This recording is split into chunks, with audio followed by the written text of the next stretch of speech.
Welcome to an episode of It's Not What You Think. This is Rick. And this is Darren. And today we are going to do a album review in praise of Saint Columba. I've never heard of that. Have you? Nope. Okay. So, had to do a little bit of learning. Uh-huh. So, he's largely attributed for bringing Christianity to Scotland. Excellent. Yeah, Excellent. He's founded an abbey in Iona, and he is the patron saint of Derry, which actually is in Ireland. Oh, is that right? Yeah. Wow, pretty cool. Well, we've got the album in praise of Saint Columba, the sound world of the Celtic Church. This groundbreaking program seeks to recreate three distinct sound worlds. First, the 7th century hermit cells, which is actually what we're going to listen to next. We are going to listen to track 12, Altus Prosator, and it was written in the 7th century. Yeah, and this is one of those hymns that might be attributed to Saint Columba, but they're not really sure. Right. So we'll pretend that it is. Yeah, for purposes of entertainment, this was written by Saint Columba. Yeah. So let's give it a whirl and see what we think. All right.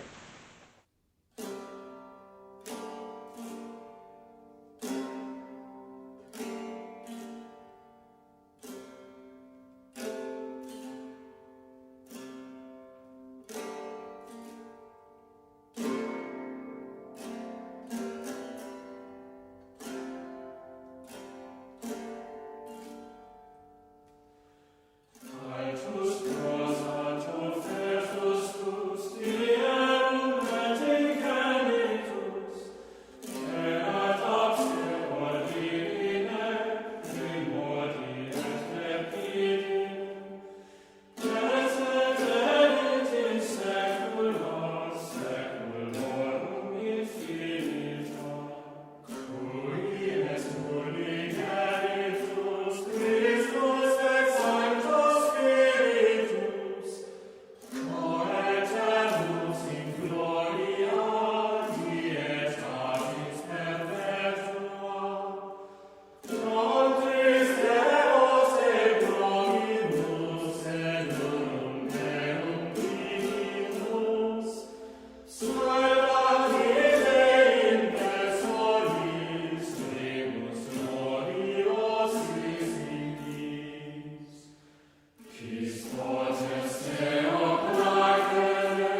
Yeah. That was a 25-minute track, although we didn't play the full 25 minutes. And you know, the repetitiveness was quite evident, Oh, yes. but it was kind of soothing. Yeah, a little hypnotic. Yeah, that's a great word for it. It was a little hypnotic, and it really emblazoned the melody into your consciousness. Da da da da da da da da. I'm gonna be humming that all day. Right? Exactly. So. And the insert for this album, actually, what they said was there's a few things that they didn't know. They didn't know the music, that the instrumentation would be there. So that kind of backing string, that's just common Celtic instruments. So they used common instruments that would have been around at the time, and then they kind of alternated male and female throughout. Yeah. They also weren't aware that that was actually a thing. And then the other thing that they mentioned was they weren't really sure of the rhythm of the melody itself. Okay. And so they tried to play around with a few things. Yeah, so this is actually it's a good interpretation. Yeah, a good interpretation of what this might have sounded like based on, instruments available at the time, what we know about Celtic culture, and what the influences of the Christian church would have been on Celtic culture, which, if we remember, in the previous episode, we explored the difference between the monastic style chanting from the Gregorians and the Celtic chanting. So if you want to take a look at that, you can see it in our catalog, but it's really amplified here. So, speaking of which, this is totally off subject, but we have, speaking of our catalog, if you go to our channel and you look at the playlists, I've organized them into time periods or episodes. So you can go check that out and play them in chronological order. Yeah, or if you want to jump into different periods and see how music has changed between the Stone Age and all the way up through the Carolingian era, you can listen to a few samples there, but really encourage you to listen to the entirety because it'll give you a better sense of the evolution of music. Good plug. There you go. Okay, we're going to listen to track 3, which is called a River Horn Duet, and during their excavation they came up with some primitive or Iron Age type of horns, and they're doing a duet so that we can hear what they sound like. Oh, that'd be cool. Hopefully maybe we'll see a carnix, which is a common Celtic horn. Right. If you go back to our catalog, it's designed to look like a boar or a wolf. And it was meant to be played on the battlefield against the Romans, but maybe we'll see something like that. All right, here we go. All right.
Well, I thought that was really cool. Yeah, it was really cool. Yeah, it was very atmospheric, and I liked how they were trumpet-like instruments, but they didn't play them very trumpet-like. They played them more trombone-like. Yeah, with that drop. Yeah, and the slides. Yeah, you know? Yep. It was really cool. Yeah, I liked it. You know what it reminded me of? Speaking of our back catalog, remember the Cistern Cathedral one where the guy went into the water pits and was blowing into the water pits with trombones, actually. Yes. Yeah, that one, that's kind of what it reminded me of. Yeah, very primitive horn. Yeah, primitive sounding. Long, drawn out notes. Monotone. This, I think the performers really did a good job of like showing you the scaling that this horn could actually produce based on the person that's playing it, which is interesting enough. But that monotone drone in the back, really, I mean, that is more emblematic of what that horn probably sounded like and probably was used for.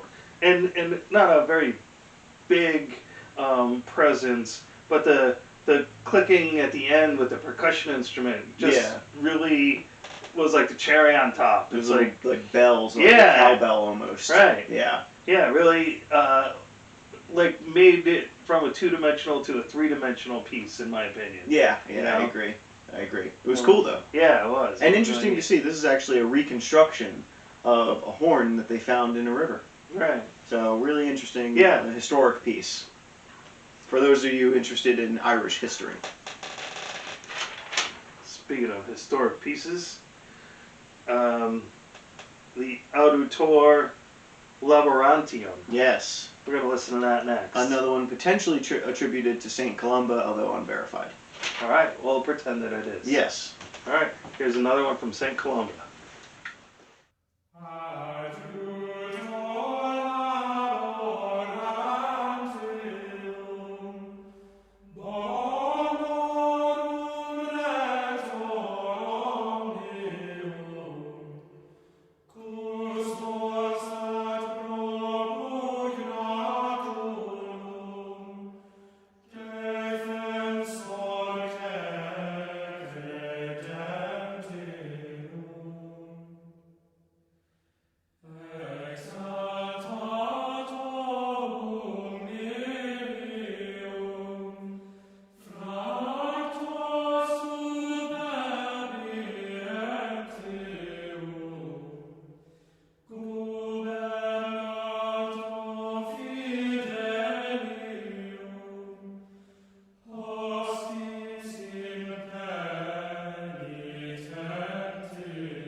see, that was Auditor Labyrinthum, and it was most likely written by Saint Columba, which means it was probably written around 597. Yeah. And I thought this was a really cool track because it starts off monophonic, which means everybody's singing the same note, and then all of a sudden, poof, you get that harmony where you got a range up here, then a range down here, and they just stayed it's called static harmony because it stays the same interval the entire way. Yeah. So like when one group moves up, the other moves up the same amount. And when one goes down, the other moves down the same amount. And it was a real interesting use of harmonies in this one. Also, clearly distinguished from the Gregorian style of chanting. A little bit more like, I would say, Ambrosian influence because they're jumping major intervals of notes. That's great that you're able to detect that and distinguish between Gregorian and another. Hopefully you can as well because you've been paying attention and practicing with your listening skills. It actually says here that the polyphony is a 12th century Georgian style. Ah. Well, and it makes sense too. You can hear slight, I think the slight Celtic influence. There's real quick melismas. Real quick jumps. Yeah. So totally different style to what would actually be more common around this time. Right. Which would have been Gregorian if you've been following since the start. All right. Speaking of following, let's follow to the next piece. And what is that? Number 6. Lauda Anima Dominum, which is probably written around 965. Oh, cool. Okay. So right around the Carolingians. Right. This is a 2-minute piece. All right.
Lauda Anima Dominum. That was a beautiful piece. Yeah. That was really gorgeous. Nice. And what I really liked about this piece is the introduction of a drone, a vocal drone. They started off, they did some pyrotechnics with the vocals, and then they just dropped and stayed there while somebody else came in, a soloist, and sang on top. Yeah. And using a drone is like one of the first introduction to harmony. Because if you think about it, you're living way back in the 500s or 600s, and you want to sing with somebody else, but you don't want to do the exact same notes as them. What could you do? You could just sing one note. Yeah. And then have the person sing along with you while you just keep that one note constant. And that's like the very first harmony. Yeah, and at some point you will harmonize. Yeah. It's at that point it's inevitable. You will hit that. Oh, I'm assuming assuming that the melody is written accordingly. But yeah, at some point you harmonize. Definitely. So, all right, let's get another one in here. 7, track 7. Okay, we're going to listen to another track, Noli Pator, and it is attributed to an author who lived in the 7th century. Okay. Let's give this a listen. Yep.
Okay, this one was Noli Pator, and this was just stunning. Yeah. Beautiful. I mean, it was pyrotechnics because their vocal performance was really on key, and just the two women were just gorgeous. Yeah, and you know what it really reminded me of was the Greek Orthodox chants from an earlier episode. That kind of has a tinge to that. It's that kind of, I don't know, almost Eastern style of trowing. Yeah. The way that they did that. And it had a nice rhythm to it. Yeah,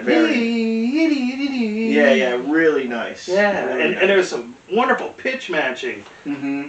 And it had a lot of, you know what it also did?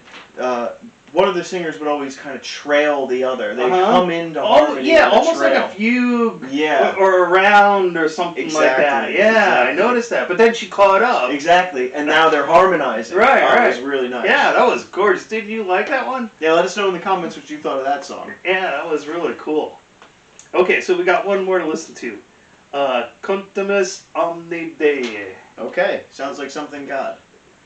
Yeah, Omni is all, Dea is God. My Latin's not good enough. Let us know if you speak Latin. There you go, you can decipher that.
Cantimus in Omni Dea, that was officially a hymn.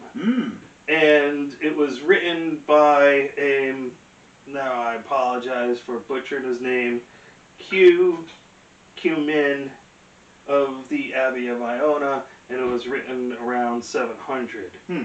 And there was several different instruments in there. A bodhran, Bodhran, Crotal, which is I think they're symbols, little symbols. Oh, little hand symbols. Yeah, and then a bass triple pipe. And I think that was the thing that sounded like a didgeridoo. Yeah. It was low and bass drone-like. Really pretty song. It was a really pretty. It was lively. Yeah. This reminded me of what I think a typical night on like a tavern green would sound like. You know, in a medieval town. Right. That they're singing this and people are dancing and drinking and having a good time. Oh, I can totally imagine that. That's how I was envisioning the whole thing. Yeah. This is a cool album. That was a cool album. Yeah. I really did enjoy that. Yeah, I did too. And I think so. From Iona, if this is coming from, so it all comes back. I can see how it all ties into Saint Columba being the founder of the Abbey on Iona, writing indeed some of these hymns, perhaps influencing the music that's coming from this, bringing Christianity to Scotland, which would have brought its Celtic traditions into the fold, which is why the chanting sounds different. Yeah. It was a really interesting album. Yeah, I agree. And I hope you enjoyed it too. Yeah, let us know in the comments what you thought, which one of these songs was your favorite, and would you like to hear more? We'll see you next time. Stay tuned.